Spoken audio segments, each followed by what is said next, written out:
Olá, bom dia a todos que estão acompanhando a programação da TV Legislativa e dentro de instantes estará início a audiência pública de finanças para a apresentação do Plano Plurianual 2026 a 2029 e a Lei Orçamentária para o exercício de 2025 e pelo canal 48.2 digital ou então acessando as nossas redes sociais, TV Câmara Cubatão, no Facebook e no YouTube, os senhores terão a oportunidade de acompanhar ao vivo esta audiência pública de finanças em instantes.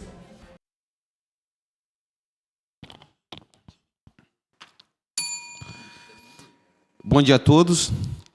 Declaro aberta a presente audiência pública para a apresentação dos projetos de lei números 147 e 148 de 2025, que estima a receita e fixa a despesa do município de Cubatão para o exercício de 2026 e dispõe sobre o plano plurianual do município de Cubatão para o período de 2026 a 2029.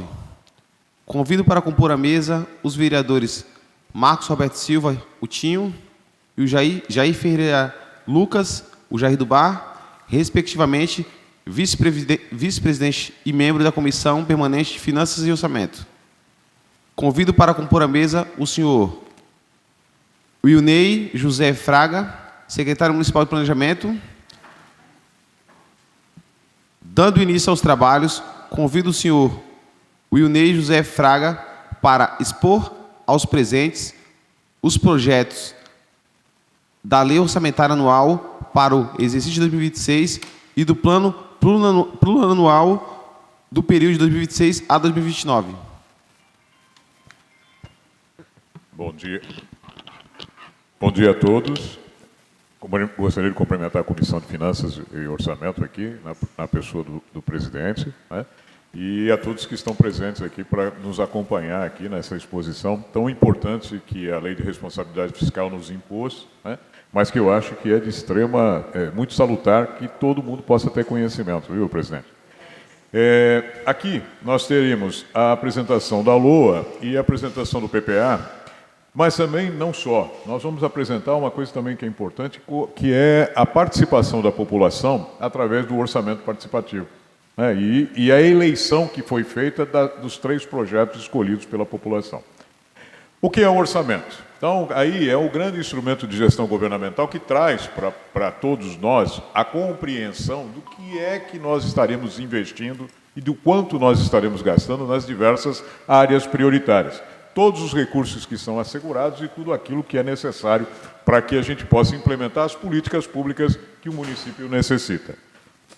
A base legal que a gente estabelece é aí, a Lei de 4.320 de 64, apesar dela ser já uma jovem senhora, né, mas ela ainda está extremamente atualizada, né? A Constituição de 88, a nossa lei orgânica do município aqui, a Lei de Responsabilidade Fiscal, LRF 2000, as normas do Tribunal de Contas do Estado de São Paulo e as normas da Secretaria do Tesouro Nacional.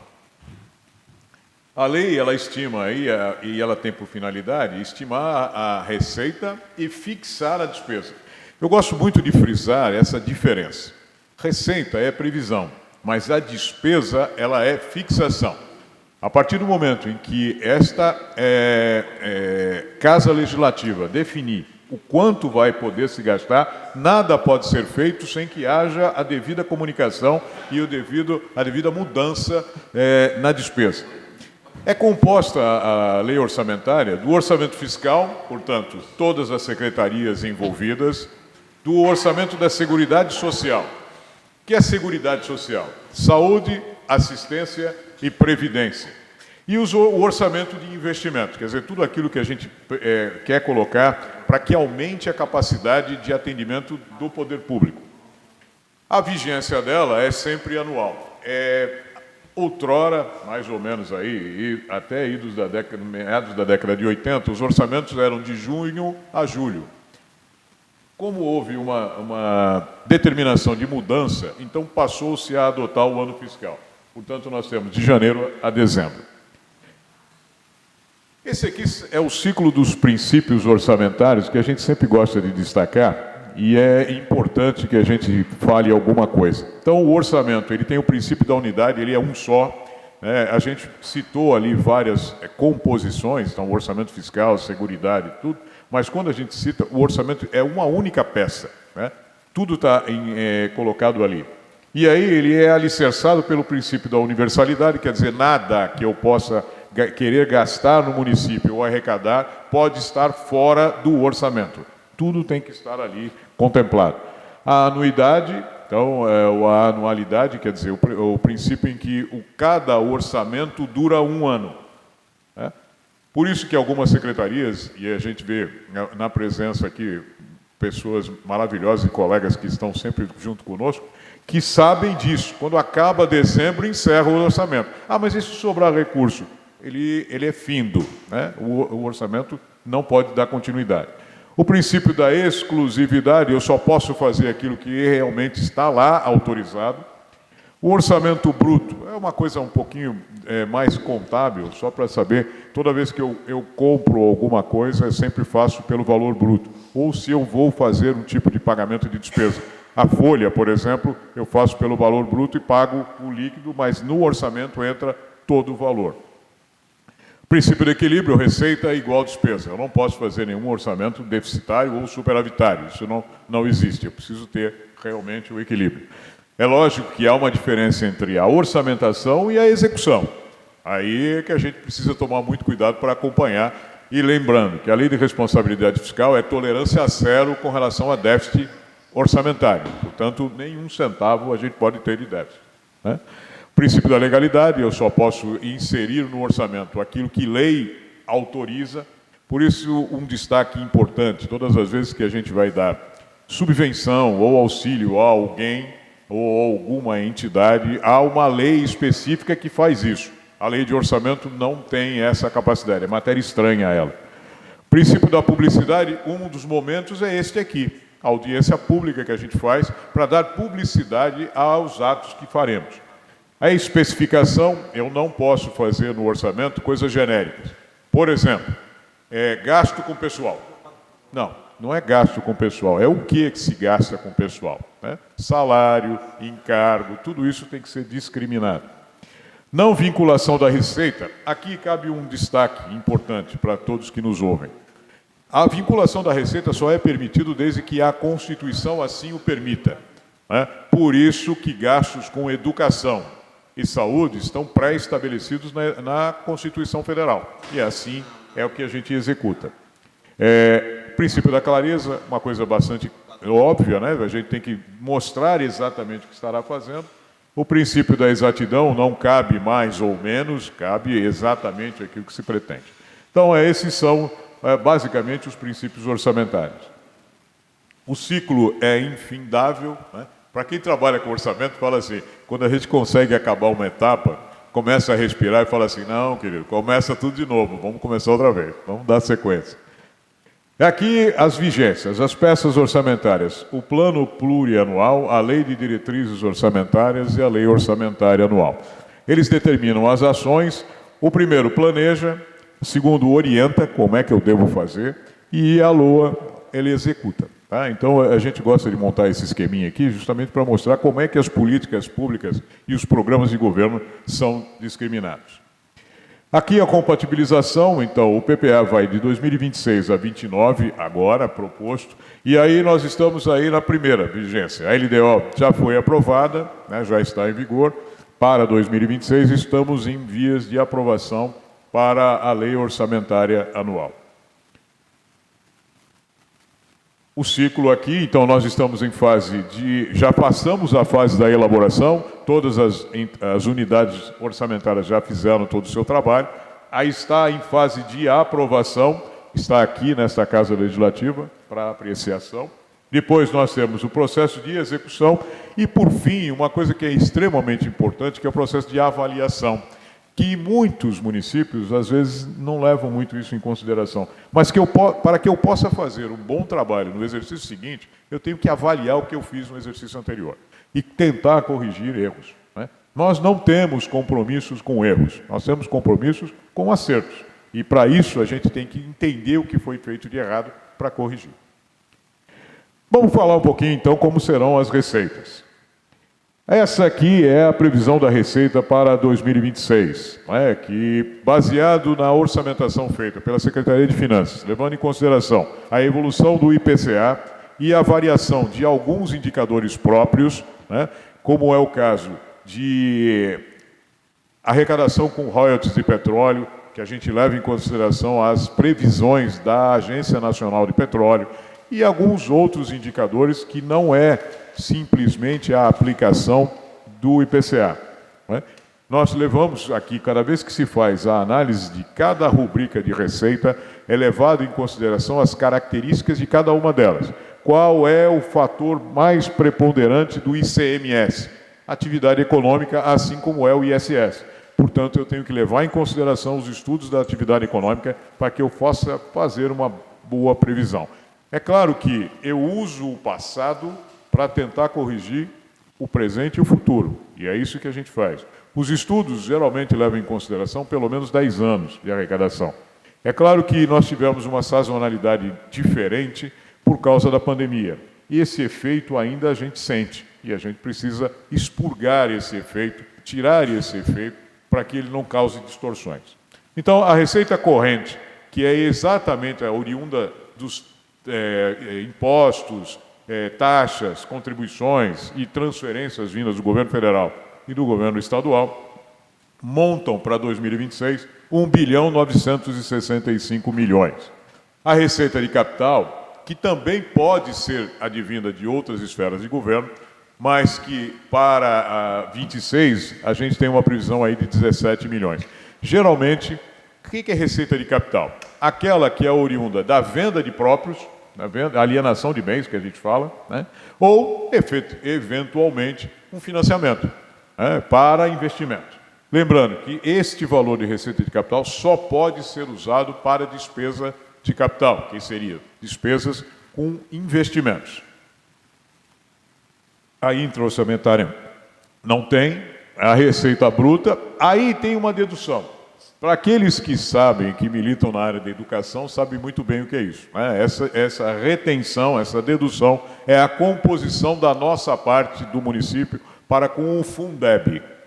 Então, 20% é deduzido de várias rubricas nossas de receita e são encaminhados para a montagem do fundo geral e depois é transferido aos municípios per capita, conforme as matrículas que nós tenhamos aqui. Aí a receita líquida, que é esta que a gente faz, a distribuição para as secretarias, é como um todo 1.801 bilhões. Aqui a gente discrimina as principais receitas. Então, os montantes principais aqui para destacar. IPTU, na ordem de 198 milhões, ISS, 269 milhões, IPVA, 25 milhões, imposto de renda retido na fonte, que boa parte, aquilo que é feito de imposto de renda no município, boa parte, além das transferências, parte já fica aqui, aquilo que é de folha de pagamento, por exemplo, retido, já fica no município. O ICMS, por isso que eu fiz questão de dar um destaque com relação à volta da atividade econômica, é um valor bastante considerável. Royalties de petróleo, aqui cabe um destaque. No atual exercício, a Agência Nacional de Petróleo havia criado a expectativa de que teríamos 146 milhões de transferência. Fato esse que não está se concretizando. Portanto, nós aqui estamos sendo bem mais pé no chão, bem mais comedidos, para não corrermos nenhum risco. Então, 134 milhões é o que a gente entende que realmente virá. E aí, evitando vinculações de despesa que a gente possa não cumprir. O ITBI, 5 milhões, e aí as taxas derivadas de uma série de prestações de serviço ou utilização de próprios públicos, 20 milhões. Aqui, a separação dos valores por fonte de recursos. Para chegar naquele 1.801, a gente vê ali qual é o comprometimento de cada uma das fontes. Fontes do Tesouro, quer dizer, as arrecadações que são próprias nossas, 1.545. Recursos de convênios e transferências estaduais, 136 milhões. Recursos advindos de fundos especiais, 14. Convênios federais, e aqui é a parte de transferência, incluindo transferência SUS, né? E é uma das coisas que nós estamos nos empenhando por demais, e principalmente a Secretaria de Saúde, para tentar buscar no governo federal liberações maiores, né? Tendo em vista que saúde é uma despesa só em caráter crescente, nunca em decrescente. Então a gente tem sempre mais necessidade. Então aqui 104 milhões, outras fontes 192 mil. Operação de crédito, eu gostaria de fazer uma justificativa aqui importante, para eu falar assim, poxa, operação de crédito é empréstimo, R$1.000. Não, o R$1.000 aqui, contabilmente, pro forma, só para que a rubrica exista. Para que, se houver qualquer possibilidade de um empréstimo, se para ele ser feito para investimento, esta casa precisa aprovar a operação antecipadamente. As aprovações são Poder Legislativo Local, Senado Federal, Resolução 40 e 41 do Senado Federal e Banco Central, principalmente se for ligado à parte de recursos internacional, totalizando 1.801 bilhão. Aqui o resumo da receita total do município, né? Prefeitura 1.982 bilhão, aqui são receitas próprias. Quando às vezes a gente olha assim, a Caixa de Previdência é só 47 milhões, sim, mas aqui é só da Caixa, mesmo, a parte de saúde, tá? 47 milhões, CMT, 7 milhões e 900, que aí é recurso próprio da CMT, arrecadação de multas e outros derivados. O Fundo de Previdência, 286 milhões, quando a gente fala Caixa, a tendência é imaginarmos uma coisa só, hoje não mais, temos que separar, segregar. E aí a receita bruta, 2.323 milhões, que tirando a retenção do Fundeb, totaliza aí uma receita orçamentária líquida de 2.142 milhões. Aqui a gente faz um quadro para tentar demonstrar algumas outras coisas. Então, os valores são os mesmos, né? Administração direta e indireta, lá mostrando a administração direta, ou 1.801 bilhão, e da indireta, 341 milhões, totalizando os dois, 142. Mas aqui, um destaque importantíssimo que a gente coloca são os valores atribuídos aí aos 2% estabelecido pela lei orgânica do município com relação às emendas impositivas, né? Onde os nossos vereadores podem estar distribuindo recursos para áreas importantes que assim eles possam entender, com a devida conversa com a população. São, para o exercício 2026, 34 milhões e meio, que serão distribuídos entre os 15 vereadores, totalizando 2 milhões e 300 para cada vereador. Lembrando que esses 2 milhões e 300, 50% é para a saúde e os outros 50% distribuídos em outras áreas. E aí vamos falar assim das despesas. Como é que ficou a discriminação das despesas?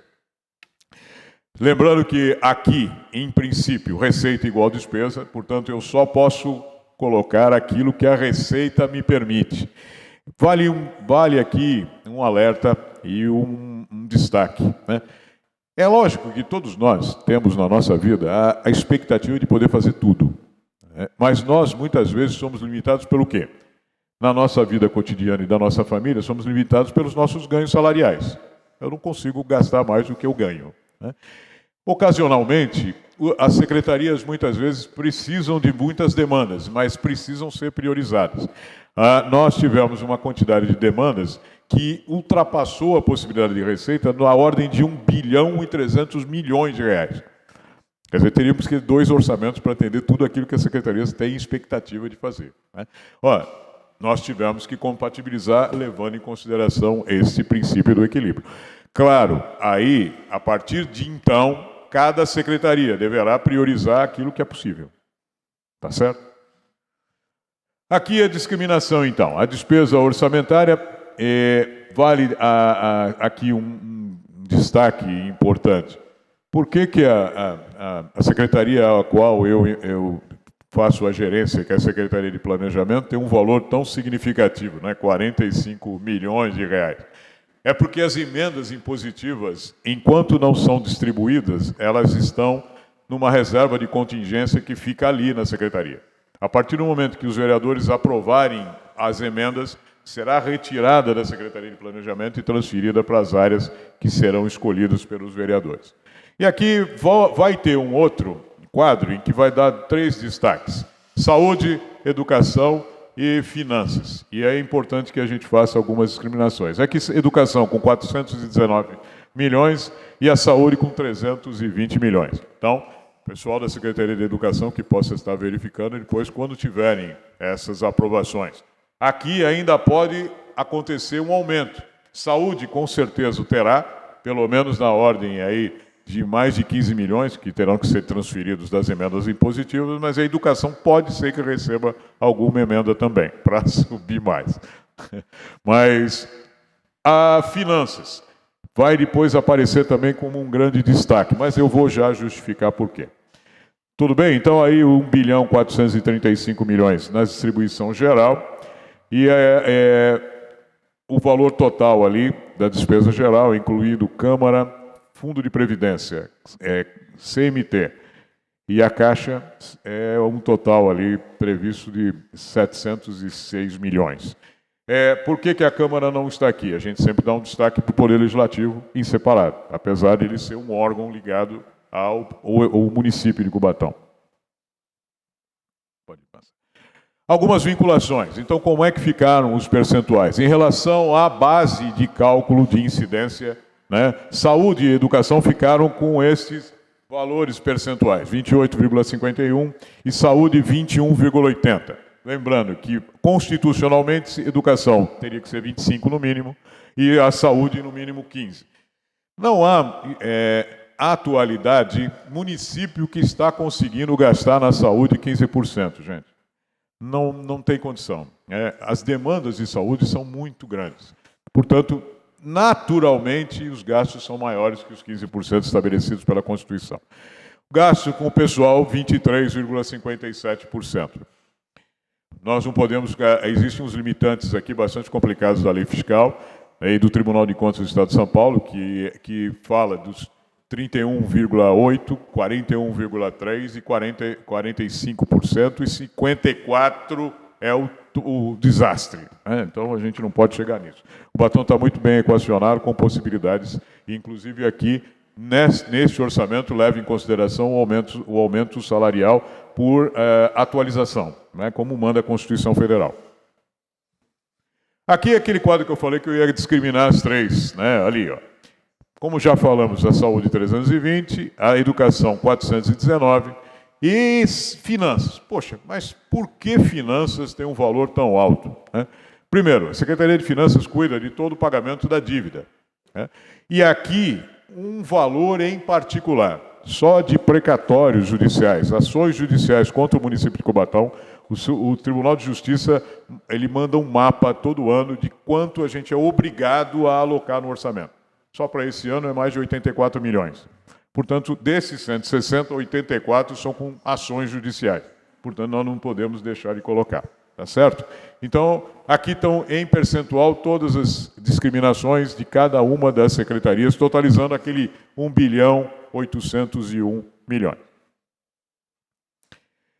Olha os precatórios aqui que eu falei. Olha, os precatórios em geral, 84 milhões, e precatórios de pequeno valor, aquele que é estabelecido com valor imediato, 3 milhões 150, totalizando então 87,150. Daqueles 160, 87,150 são só de ações judiciais.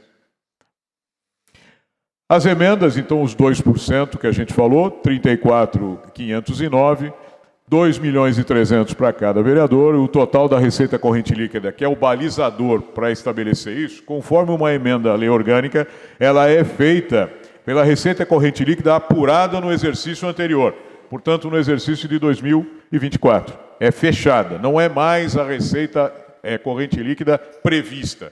Tá? Então, a gente já está trabalhando com um valor definido conforme a lei orgânica estabeleceu. Aqui são gráficos que a gente fala do equilíbrio, né? Tem equilíbrio positivo, receita maior que despesa, equilíbrio negativo, despesa maior que a receita, e o ideal, maneira um pouco utópica, mas receita igual despesa. Aí a gente pretende atingir isso, não é fácil.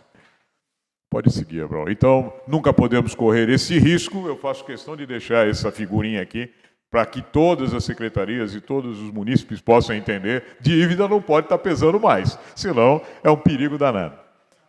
O nosso grande alvo é o equilíbrio, e aí a gente atinge o nosso grande objetivo. Eu gostaria, então, agora de passar para vocês o que aconteceu no orçamento participativo. Lembrando que Cubatão avançou bastante depois que a gente conseguiu a aprovação nas mudanças dessas legislações, o decreto de 11.683 de 2022, e aí criou o orçamento participativo de caráter online, abrindo a possibilidade de que várias pessoas participem. Inclusive, nós tivemos uma ótima participação de gente de fora da cidade, que é cubatense, mas que está fora da cidade de Cubatão por motivos outros, e que pôde participar pelo celular, muito rápido, muito fácil. Então está aqui o alicerce e o arcabouço que é legal para que a gente possa ter essa participação. A gente mostra aqui onde tem o acesso, e aí o site direitinho, de como é que fica a aparência. Os resultados da consulta. Na enquete, 551 munícipes, 23 pessoas e outras. Né? Ah, mas, secretário, ainda não é pouco? É.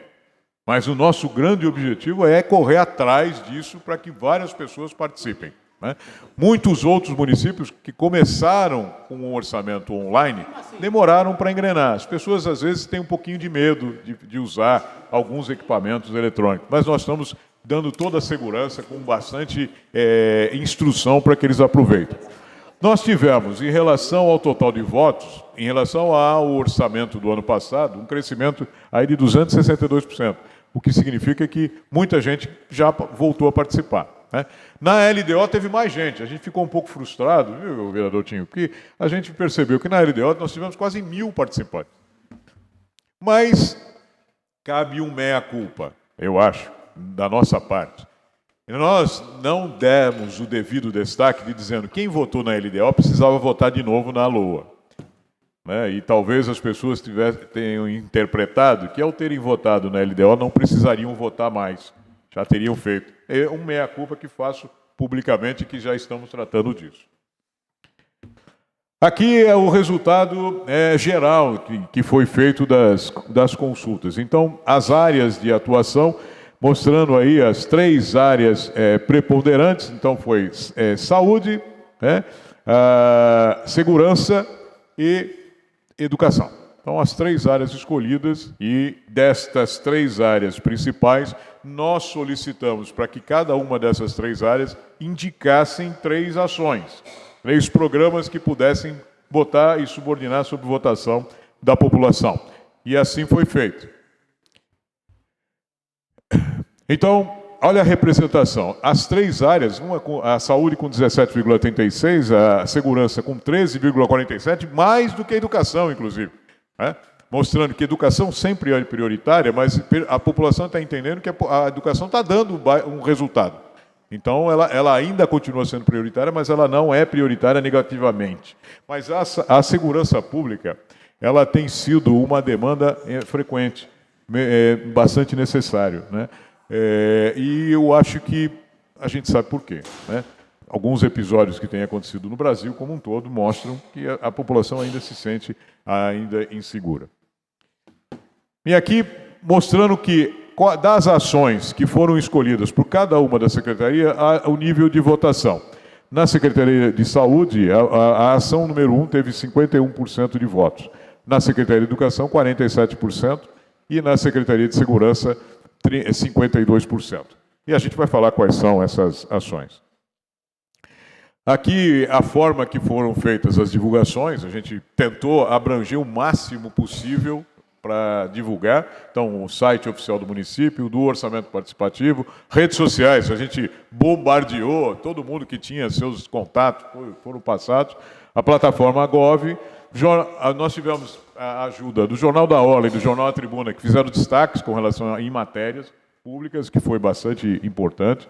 As 3 faixas que foram alocadas em zonas de alta circulação, alguns locais de fixação de cartazes, e foram muitos, né, bastante cartazes, e todas essas unidades receberam essa identificação. Aqui o exemplo, a faixa E os cartazes. A lei de diretrizes e a lei orçamentária, todas essas faixas foram semelhantes. Então, por isso que a gente colocou, para mostrar as duas situações. Como foi da LOA e como foi da LDO. E aqui, as matérias que foram feitas no nosso site, e nós vamos mostrar a seguir, talvez, pode passar, as duas matérias que saíram, tanto no Jornal da Orla, quanto no jornal A Tribuna, dando destaque que nós estávamos efetivando o orçamento participativo de forma online. Aqui algumas fotos dos locais de divulgação, as faixas afixadas, os cartazes em todas as áreas públicas e da repartição, né, que para tentar fazer, inclusive, um envolvimento maior do servidor, para que o servidor também possa participar. Aqui os contatos da Secretaria Municipal de Planejamento e, em particular, do Departamento de Orçamento Participativo, e os telefones, o site e e-mail de contato. Vamos falar, então, do plano plurianual. É claro que aqui nós já tivemos essa audiência pública feita antes de encaminharmos o projeto aqui. Nós tivemos um questionamento, lá naquele dia, na audiência, de que queriam ver projetos. É claro que nessa audiência não é objeto disso. A gente fala de maneira genérica, né? Em modo geral. Até porque não teríamos condições de estar descendo ao nível de detalhamento tão grande. Mas a gente vai mostrar aqui. O que é o plano plurianual? Então, é um instrumento de médio prazo. O Brasil ainda não tem, na área pública, instrumentos oficiais que tratam de um planejamento de longo prazo. E o que a gente fala de planejamento de longo prazo, vereador? É mais de 20 anos. Se nós nos reportarmos a planejamentos feitos em alguns outros países, como, por exemplo, o Japão, que faz planejamento de 30 anos, né? Nós ainda não temos essa cultura. Nós ficamos muitos anos com um processo inflacionário muito alto que não nos permitia fazer qualquer planejamento, né? Agora já estamos, pelo menos, com planejamento de 4 anos, né? E, quiçá, possamos, aí, numa reforma constitucional, aumentar esse planejamento para, no mínimo, 10 anos. A gente entende que 10 anos é um período de sazonalidade bastante interessante. Já o que pode acontecer, acontece em 10 anos. Então, seria já bastante importante. Aí o PPA dispõe dos programas, ações, estabelece indicadores, e esse aqui é o grande complicômetro para qualquer área de planejamento, criar indicadores de aferição. Não é fácil. A gente entende que é bastante complexo e a gente ainda não tem um processo cultural tão enraizado assim, a nível de previsibilidade, para criar um indicador que ele fale alguma coisa. O indicador ele tem que dizer algo. Se ele não puder medir, não puder mostrar algo concreto, ele de nada serve, né? E aí eu tenho metas físicas, eu tenho que falar de onde eu vou partir, aonde eu quero chegar, né? E o custo que isso leva em consideração. Aqui um exemplo, né? Então vamos imaginar aqui um programa de desenvolvimento urbano, manter a conservação das vias públicas. O indicador é a manutenção dessas vias e o percentual de execução. A meta física, atender 100%. Eu sempre faço um questionamento muito severo com relação a indicador que fala que eu vou fazer 100%. Primeiro que é utópico. Eu não gosto de trabalhar com utopias, né? Eu acho que a gente tem que ser muito concreto. Mas é uma tendência, eu quero fazer tudo. Parabéns, né? Mas se você não fizer, é um processo de frustração bastante significativo. Então a gente precisa tomar bastante cuidado. Mas aqui é só para exemplificar. Atender as metas físicas em 100% e o custo financeiro que isso significaria em 26, em 27, 28 e 29. Levando em consideração aqui, vocês podem perceber que os valores são crescentes. E por quê? Porque a gente trabalha, num primeiro momento, com uma variação do IPCA. É o único indicador que a gente tem, que é o indicador oficial do governo, inclusive, para que a gente possa estar mensurando. A receita prevista, como nós já falamos, para 26, 1.801, e aí? 27, 1.873, 28, 1.944 e 29, 2 bilhões e 2 milhões. Ora, é claro que aqui são, lembrando, receita é previsão, estimativa, né? Podem sofrer atualização? Podem e devem. O plano plurianual não é uma fotografia estanque. Ela todo ano pode ser atualizado. E faremos isso cada ano que propormos. O orçamento de 27 revisaremos o PPA, se não houve a atualização de alguma. Inclusive, de repente, a gente pode ter uma receita extraordinária que não estava aqui contemplada e vai entrar.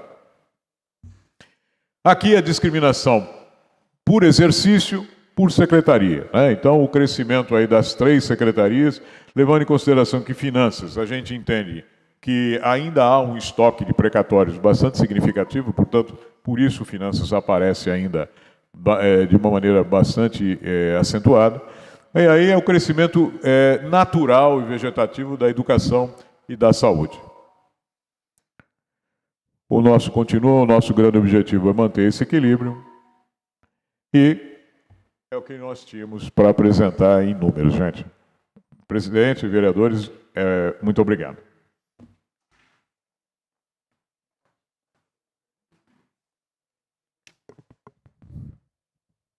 Vou ficar aqui, vereador Ciro. Bom dia, secretário. Bom dia, vereadores. Bom dia a todos presentes. Secretário, eu queria fazer 3 perguntas. A primeira seria sobre os royalties. A previsão de, acho que 136 milhões. Para 26, isso. E esses 136 milhões ou foram pagos um pouco menos do que isso, que essa era a previsão? Não, para 2025 eram 149 milhões. Não veio isso. Não veio isso. Não. Vai ficar mais ou menos nesta cifra que nós colocamos para 26. 135, 136 milhões. Esse ano não recebemos 149 não virá. Vai ficar nessa faixa mais ou menos de 135. Tá. Por isso que a gente está sendo muito comedido em, para 26, manter a mesma faixa.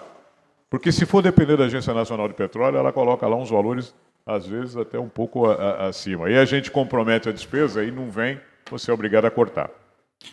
Desses 136 milhões, os royalties a gente sabe que não pode ser utilizado em algumas despesas do município. E ele tem, esse valor ele tem sido destinado para que secretarias? De maneira geral, vereador, o que a secretaria que mais se utiliza é a Secretaria de Serviços Públicos e Obras, né? Porque, em princípio, royalties eram só para atender obras, né?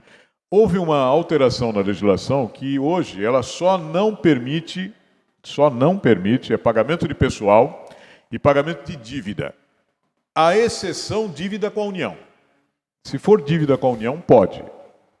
Por motivos óbvios, né? A União, devolver para eles mesmos. Para eles mesmos. Mas dívida nossa nós não podemos. E pessoal, folha de pagamento, o resto tudo pode. Agora eles ampliaram o leque.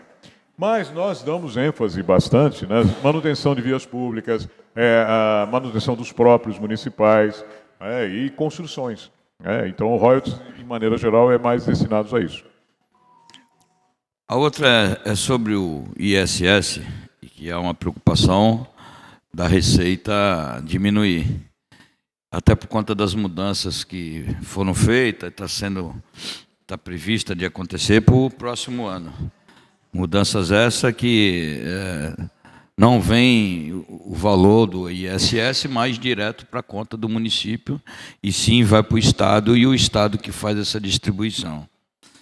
Dentro desse valor de 1 bilhão e 800 milhões da receita do município, já está esse valor do ISS reduzido, estimado essa redução ou não? Sim, a secretaria, quem faz essa estimativa é a Secretaria de Finanças, mas a reforma tributária ela estabeleceu que a plenitude de retenção é 2034, né? Então, até lá, isso será paulatinamente. Esses valores que estão previstos de ISS já levam em consideração parte da retenção. Então, é aquilo que realmente ficará a arrecadação direta pelo município. Então, já está sendo considerado. A CEFIM, quando fez essa estimativa, já considerou. Bom, a prefeitura, nós tínhamos feito um empréstimo no passado junto à Caixa de Previdência. E esse empréstimo, me parece que se encerra agora em dezembro.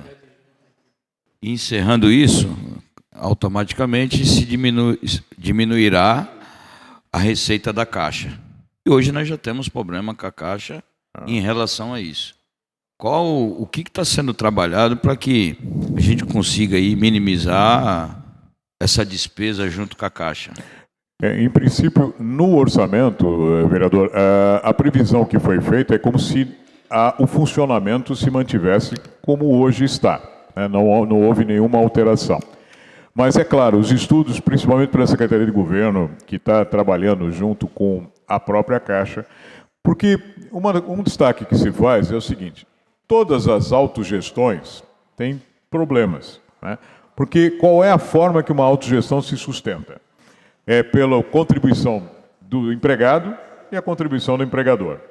Levando em consideração que, quando a gente fala da Caixa na área da saúde, os gastos são sempre crescentes e pressionam por demais. Se nós não tivermos a injeção de capital por parte do empregador e aumento da alíquota por parte do empregado, ela não aguenta, né? Muitos municípios têm optado, o que não é a nossa, pelo que o governo coloca, não é a intenção, né? Mas outros municípios fizeram o seguinte: como o empregador não tem obrigação de dar saúde, né? Isso a legislação coloca muito claro, alguns municípios que não da nossa região, mas de outras regiões do Brasil, optaram por fazer o seguinte: dão uma ajuda de custo, que o servidor se vire. Vamos imaginar, olha, te dou R$1.000, o problema é seu, o que você vai fazer com isso? Tá? A gente entende que não é essa a solução adequada. Então, os estudos continuam para serem implementados. A Caixa, por enquanto, aparece aqui como se mantivesse o funcionamento normal, como hoje está, e os estudos com relação ao ponto de equilíbrio, para que não haja uma questão deficitária. Mesmo com o encerramento do recebimento de empréstimos de outrora, já é levado em consideração para que continue atendendo, né? Mas esses estudos têm que ser permanentes. E aí eu sempre conclamo, né? A participação é governo e servidor. Todo mundo tem que estar junto. O Poder Legislativo é ímpar nessa questão. Tá certo?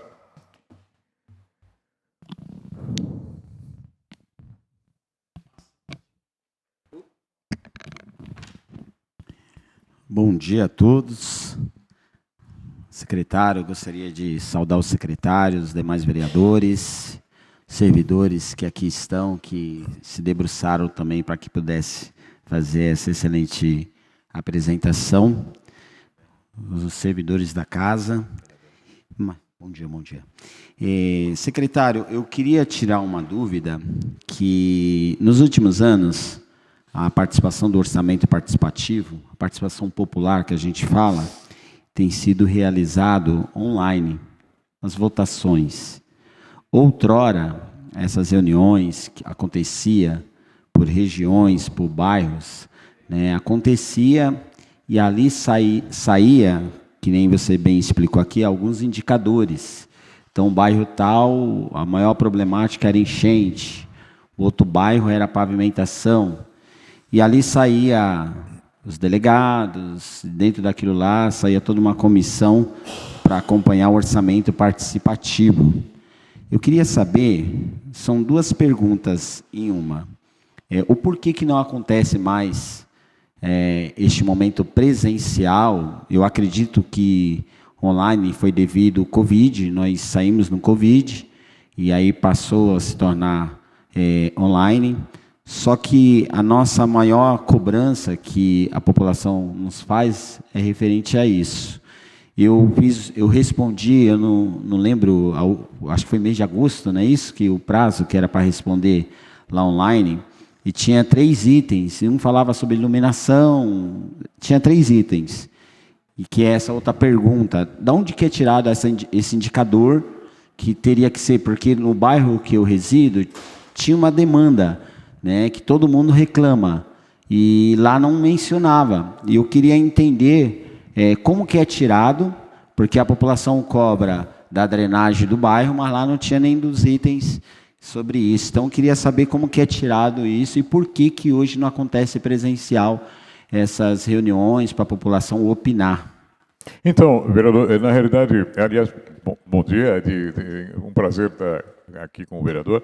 É o seguinte, nós fizemos no passado, não só o município de Cubatão, mas a maioria dos municípios fizeram um estudo com relação à efetividade dessa situação.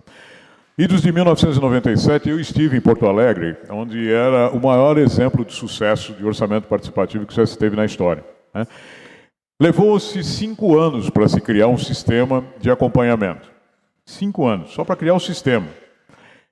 Por quê? Porque é muito complexo, realmente, essa questão de você criar reuniões presenciais e distribuir a criação de delegados, distribuir e criação de grupos, né? E tirar a carta de intenção. Uma das coisas que a gente percebeu, e nós tivemos, inclusive, congressos em outras cidades, em 94 tivemos um congresso num município próximo aqui, que tirou 300 demandas da população escolhida. Das 300, nenhuma delas foram feitas. E aí cria um descrédito, cria uma desconfiança. Ora, Cubatão escolheu em 2022, por decreto, foi feita uma alteração e criou-se o orçamento participativo online, somente, não mais presencial. Por quê? A ideia é que a população tenha 2 etapas de escolha. Primeira, que votem, e aí podem votar em qualquer lugar, e não mais só na plenária presencial, que é mais restritiva. Inclusive, o próprio Tribunal de Contas coloca isso, né? As plenárias presenciais são mais restritivas. Só vai quem tem articulação, não todo mundo, né? O online permite a todos, em qualquer momento. E aí, o que é feito? Na lei de diretrizes orçamentárias, a população escolhe a área de atuação. O vereador perguntou qual era o critério. A metodologia é essa. Durante a LDO, a população escolhe a área. E é por isso que a gente mostrou ali quais foram as 3 áreas mais votadas. Saúde, né, educação e segurança. Destas 3 áreas, a possibilidade de se executar alguma coisa que seja concreto. Por isso, a gente solicita para as áreas escolhidas que ofertem programas para a população escolher, no mínimo 3 programas, para que a população possa escolher entre esses 3. Né? As outras demandas, e que são muitas, inclusive quando a gente cita iluminação pública, no passado, não muito distante, a Secretaria de Serviços Públicos foi uma das escolhidas, que era justamente pavimentação e iluminação.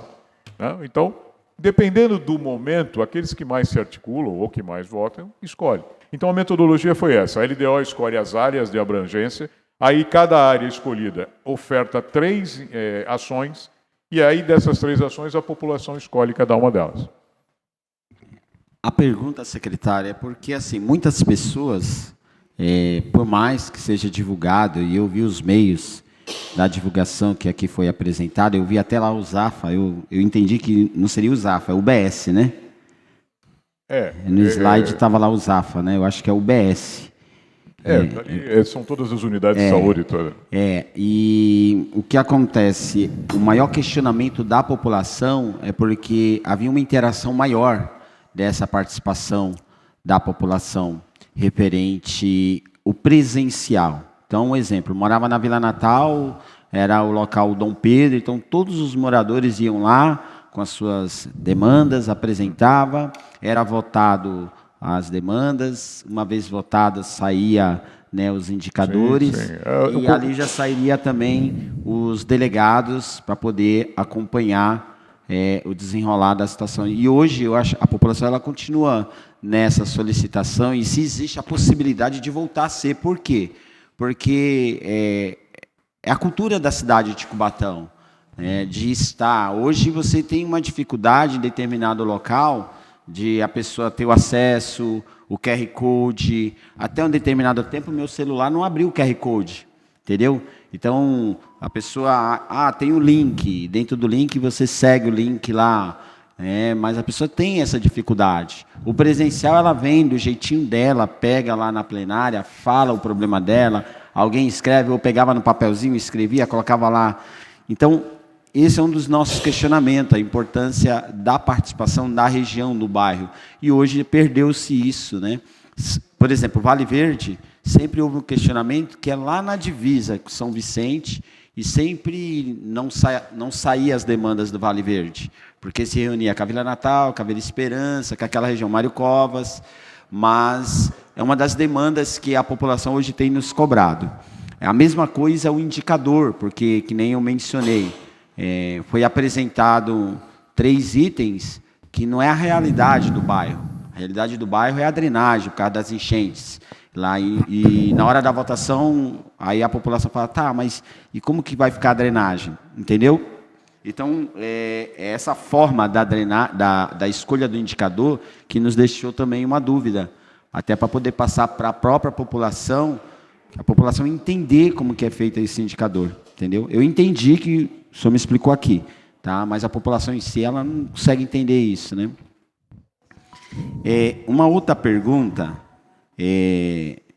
no orçamento, eu queria entender, eu não sei se cabe na apresentação aqui ou não. Nos últimos meses, nós temos falado muito sobre o WAVE, né? É uma lei recente na nossa cidade, e a nossa dúvida é o seguinte: nos últimos anos, foi feita as tratativas dos WAVEs. O WAVE, ele faz uma tratativa onde ele é aplicado um recurso, né, referente a um impacto que ocorre no município, e aquele recurso referente ao impacto, ele substitui um planejamento que, de repente, o município gastaria aquele recurso em determinado local, o WAVE vai lá e substitui. Eu queria saber se na apresentação a gente menciona sobre isso, sobre o WAVE que foi aplicado, quanto economizamos através do WAVE, qual o valor aplicado com o WAVE, para que possamos ter também uma noção. O município deixou de gastar 3 milhões na construção de uma rodoviária, que tempos atrás havia um planejamento para a construção, mas surgiu um WAVE, e esse WAVE está tirando, de nós tirarmos lá do nosso setor de finanças, 3 milhões. Né? Então, existe uma apresentação, uma prestação de contas disso dentro do orçamento participativo? Não, vereador, porque isso é matéria estranha ao orçamento. WAVE é extra-orçamentário. Certo. Matéria extra-orçamentária não entra aqui. Tá? Por isso que o nome já diz, é extra-orçamento. O WAVE, ele é um recurso advindo da iniciativa privada, em função de uma colaboração, uma troca. Certo. Né? Ao fazer isso, a escolha geralmente é por áreas não atingidas pelo orçamento, por inviabilidade. Portanto, não há que se pensar em nenhuma prestação de contas, não faz parte do orçamento. Tá, Então, mas essa é a dúvida, porque o município deixou de tirar dos cofres um valor porque conseguiu no WAVE da iniciativa privada. Em teoria, ele não deixou de tirar dos cofres, ele nem tiraria. Não. Tem coisas que ele não teria condição de fazer. O WAVE geralmente atua em áreas em que o poder público já não teria condição financeira de eu dei atuar. um exemplo, secretário. Você falou da rodoviária, né? Que a rodoviária... eu dei o exemplo da rodoviária, porque o município teria condições de fazer. Sim, mas a rodoviária. Não era assim. A nível de planejamento e priorização, existiam naquele momento outras coisas atuando em cima. Sim. Quando aconteceu o WAVE, aí surgiu a oportunidade de se acelerar o processo, que é a inclusão da rodoviária como um todo, né? Então, aí não significa que eu deixei de fazer alguma coisa que já estava comprometido com a rodoviária. Não estava, né? Eu acresci alguma coisa nova que me permitiu essa execução. Aí, por isso que o orçamento não reconhece esse tipo de situação. Tá ok, secretário. Tá As bom? minhas perguntas, no momento, até então, seria essa. Tá? Obrigado.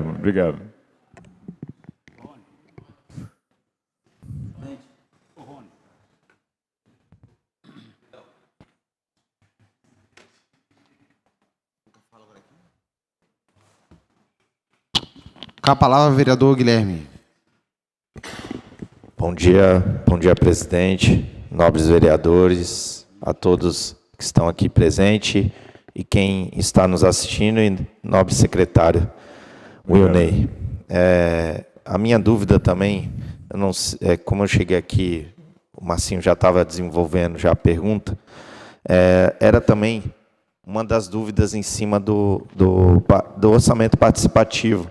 E a gente tinha as operações que eram delegados, né, que eram, na época, eleitos, e ali eles juntavam essas demandas. Era sobre isso, Marcinho.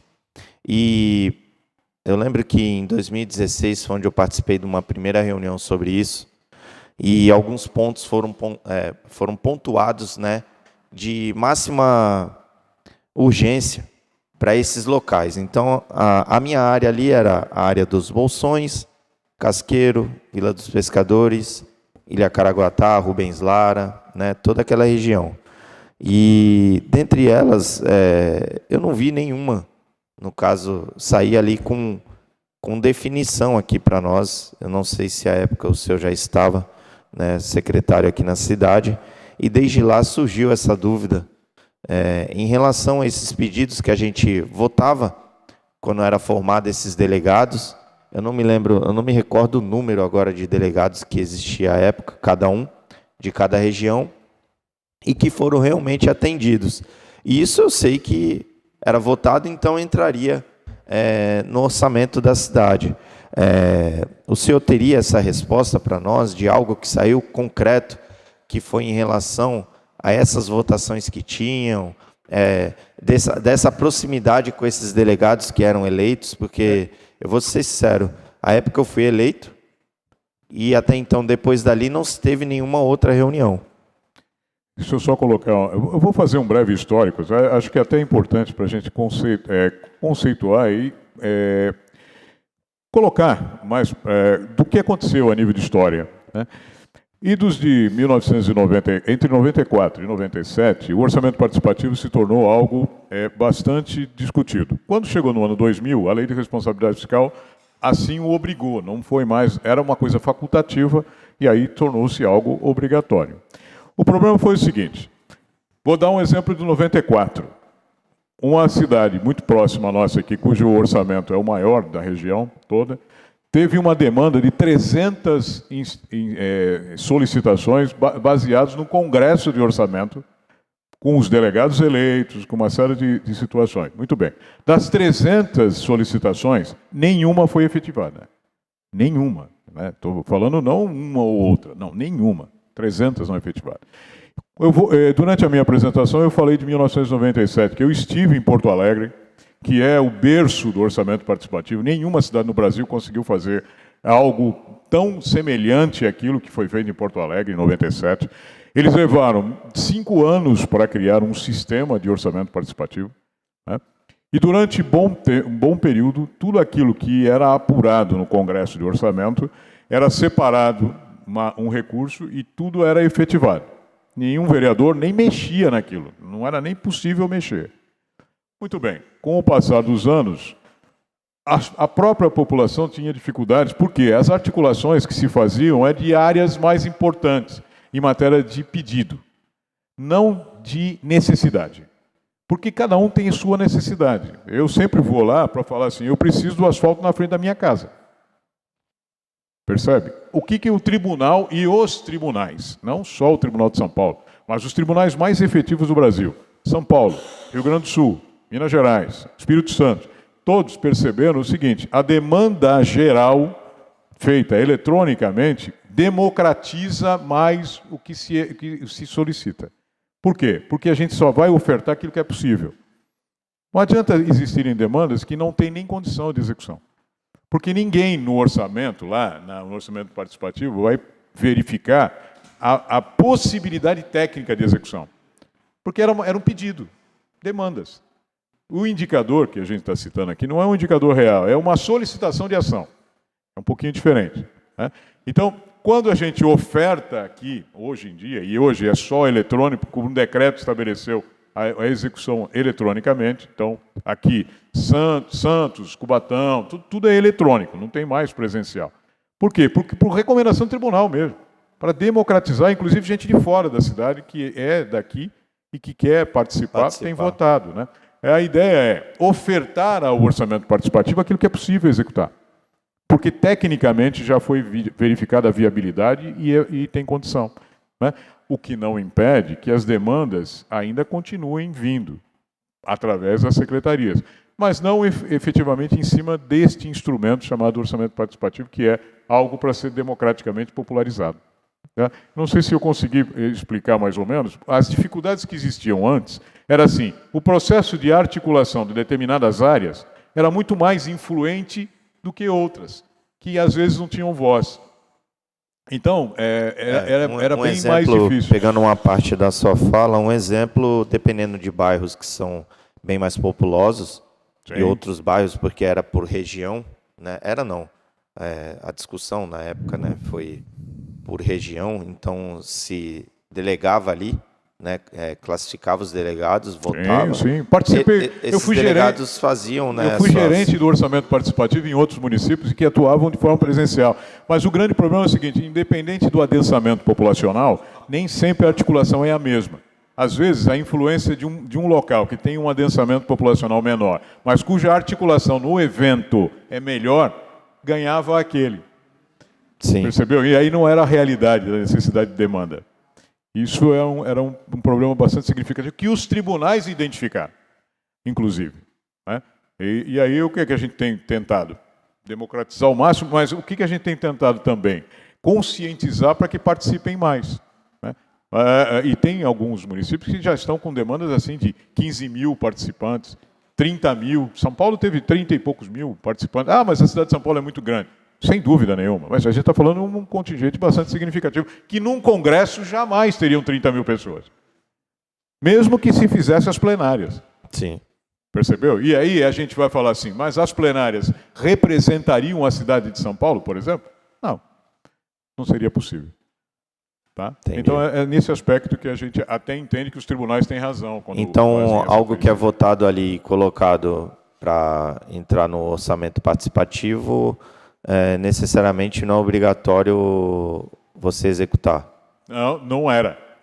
Agora, a gente está ofertando aquilo que é realmente intenção do governo e que tem compromisso de execução. Essa é uma grande diferença. E aí desde quando está vindo assim, nessa plataforma? De 2022 para cá. Tá, e o que foi executado de 22 para cá, já que, mediante a isso, o Executivo colocava, no caso, à disposição as matérias que eles poderiam estar executando? Sim, sim.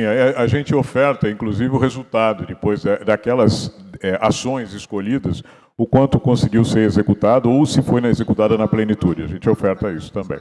Mas não aqui eu não tenho como fazer isso. Tá, mas vocês têm algo concreto que foi atendido? Tem, claro. Tem. Cada ação tem votações próprias que foram... agora de cabeça assim não teria, vereador. Não. Mas principalmente nas áreas de saúde e educação, que é uma das demandas do ano passado, que se eu não me falha a memória, foi o ano passado, que é aumento dos exames. Né? Que era uma carência e ainda é. Mas triplicaram em matéria de oferta.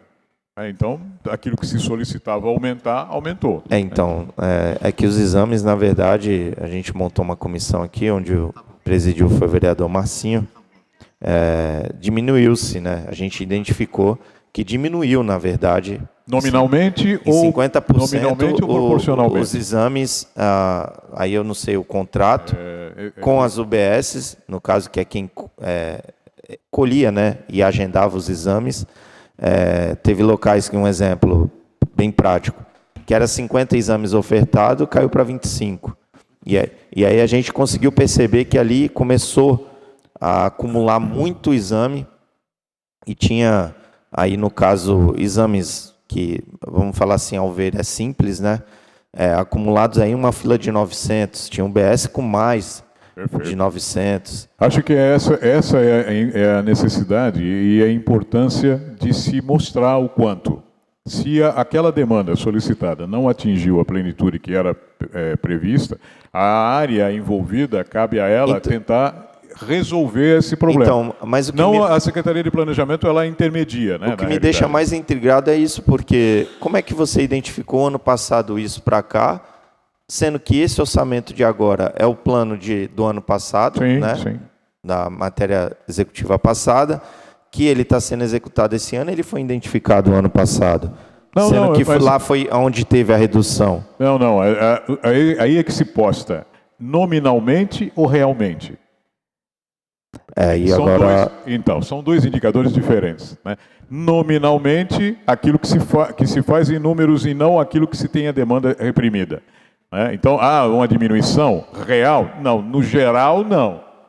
Né? Ou se manteve igual, ou teve a retração em algumas áreas compensadas por outras. Isso porque a gente está falando aqui em alguns exames que, como eu falei, ao nosso ver é simples. Perfeito. Em outras matérias também teve, né, vereador Marcinho, essa redução também. Sim, e foi perceptível. Então, quem sofreu foi a população.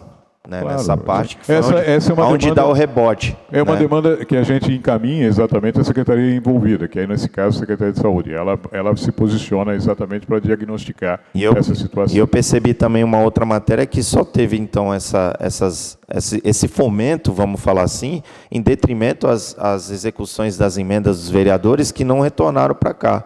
E aí onde foi feito o remanejamento e planejamento para estar atendendo essa área. Porque senão não teria também, então. É o que eu pude perceber. Sim. Ao meu ver.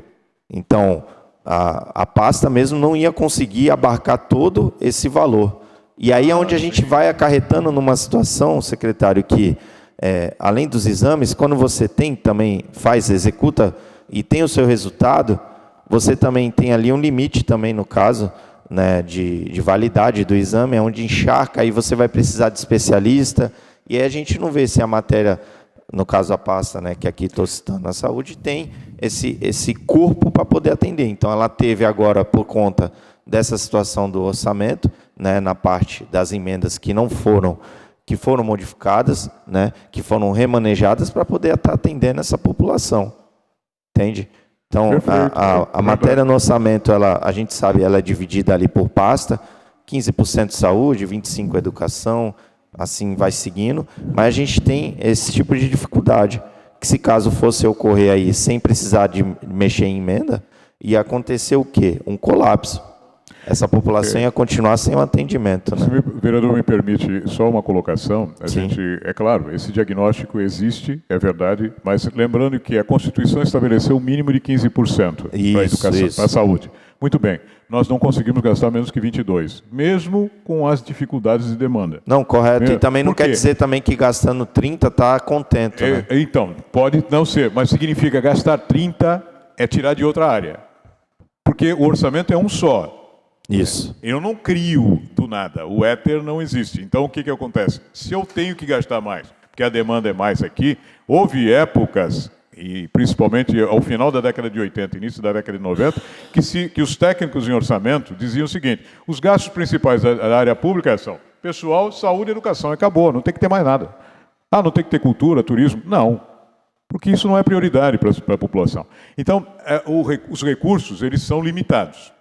Tentar priorizá-los é a arte da execução. Essa é a questão.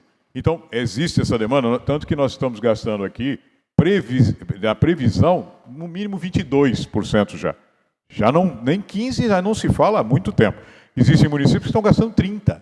Sim. E mesmo assim, as demandas não são atendidas. Por quê? Porque na área de saúde a gente não vai atender, não. É utópico. E também, no meu entendimento, essa parte do wave que o vereador Marcinho também citou, que é muito importante, eu também, na minha concepção, era que a maioria das vezes, quando a gente escutava falar de um wave em relação à cidade, na maioria das vezes o vídeo era falando que o município deixou de deslocar valores do tesouro para estar executando, né? E aí eu entendo que haja uma economia em cima disso, né? Lógico, sabendo que nem o senhor falou, muitas das vezes aquilo era um pleito, ou não sei se estava também num plano de governo, né? Do executivo, e ali você coloca, apareceu esse EIV aqui, a gente pode encaixar tal ideia. Um exemplo, ele citou rodoviária, asfaltar a cidade, a parte de hospital, rotatória, um exemplo é que citou, uma passarela que precisa de acesso a um bairro, né? Então a gente sabe, eu entenderia assim, dessa maneira, como que o município deixou de gastar, de aportar esses valores, e aí sim, eu tiro daqui, eu fiz uma escola, um exemplo, Geraldo Guedes, lá no Bolsão, 8, Jardim Nova República, o município deixou de gastar isso aqui. É essa economia, né? Economicidade, que é o que a gente escuta falar. Então, entenderia assim, na matéria do wave, né? Eu ainda vejo ele muito ainda obscuro, essa matéria. E aí também eu vou estar pedindo algumas informações. Eu sei que, lógico, secretário, o senhor tem uma demanda, mas aqui a gente está falando do orçamento, eu quero citar ele como um todo. Não é a área da minha secretaria, mas... isso, eu quero citar ele como um todo, como eu falo do orçamento. Né? A sua colocação é importante, vereador, pelo seguinte: quando a gente fala assim de recursos adicionais, né, principalmente advindos da iniciativa privada, essa parceria é uma coisa importante que a gente precisa ter. Nós temos que buscar isso. Mas uma das demandas mais prioritárias, que é a área de saúde, a gente tem sofrido muito com a transferência de recursos do Tesouro em detrimento da vinda do recurso do governo federal. Né? Que muitos recursos que já deveriam ter vindo não estão vindo. Né? Principalmente a não atualização das tabelas SUS, né, que isso impacta demais no orçamento. Né? E eram coisas que estavam alicerçadas com a fonte 5, que é a chamada fonte de transferência federal, e que não estão vindo. Então, isso também prejudica. Né? E aí, o cobertor não cabe o corpo todo. Né? Então, a gente é obrigado a priorizar demandas.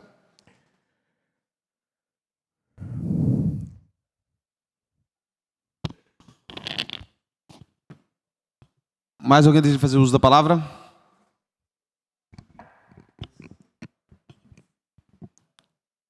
Vereador Guilherme, vai fazer uso da palavra ainda?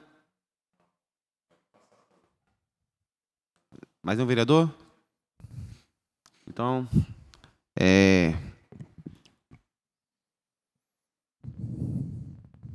informa a todos que está aberta o prazo de 10 dias a contar dessa data para a população apresentar sugestões de emenda ao projeto de lei orçamentária anual e do plano plurianual que poderão ser encaminhadas à divisão legislativa da Câmara Municipal de Cubatão. Nada mais havendo a tratar, declaro encerrado o presente audiência pública.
Terminou neste exato momento aqui no plenário da Câmara Municipal de Cubatão, uma audiência pública de finanças. Eu converso agora com o secretário de Planejamento, mais uma vez, gentilmente atendendo a reportagem da TV Câmara ao vivo, secretário Wilney.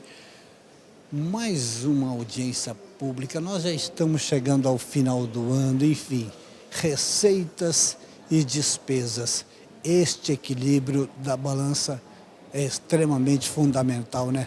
Ainda bom dia ao senhor. Bom dia, bom dia a todos. Sem dúvida nenhuma, esse é o nosso grande objetivo, buscar o equilíbrio entre as contas públicas para que a gente possa atender a maior parte das demandas necessárias dos programas de governo, né? E que a população tenha aí as políticas públicas implantadas da maneira correta.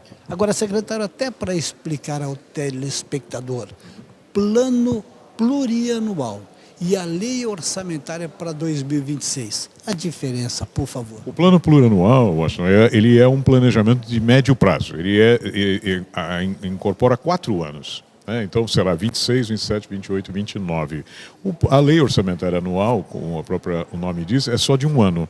Então, todas as leis orçamentárias anuais estarão dentro do plano plurianual. É uma fatia desses 4 anos. Ou seja, existe essa separação dos dois, não? Sim, existe sim. São 2 leis diferentes. Uma dá um alicerce para um período maior e a outra separa exatamente o que se pretende fazer anualmente. Bom, tudo isso gera números, né? Aí entra a lei da responsabilidade fiscal. Sem dúvida. E ela é bastante impiedosa, né? Ela busca o quê? Que a gente tenha equilíbrio fiscal, a gente só pague aquilo que arrecada, né? Ou vai gastar o que se arrecada, e que a gente cumpra todas as determinações, inclusive uma delas é essa aqui hoje, né? A audiência pública no Poder Legislativo para dar ciência à população. Bom, para encerrar com o senhor, se eu estiver errado, por favor, o senhor me corrige, mas eu tenho uma informação, e essa é uma informação oficial, que o senhor recebeu uma homenagem em São Paulo representando a cidade de Cubatão, é verdade? Sim, é verdade. Foi uma homenagem feita pelo Grande Oriente de São Paulo, uma potência maçônica mais antiga em solo paulista, e que homenageou as autoridades civis que têm um destaque, e aí Cubatão foi destacado na felicidade da minha pessoa lá, e eu fiquei muito envaidecido. E nós também. Um abraço e até a próxima. Muito obrigado a todos. Viu? Muito bem, está aí a participação do secretário de Planejamento da Prefeitura Municipal de Cubatão, senhor Wilney José Fraga, conversando conosco aqui no término da audiência pública de finanças aqui no plenário da Câmara Municipal de Cubatão. A você que nos acompanhou em casa, mais uma vez, os nossos sinceros agradecimentos em nome de todos os funcionários da TV Câmara de Cubatão. Abraço a todos e até o nosso próximo encontro.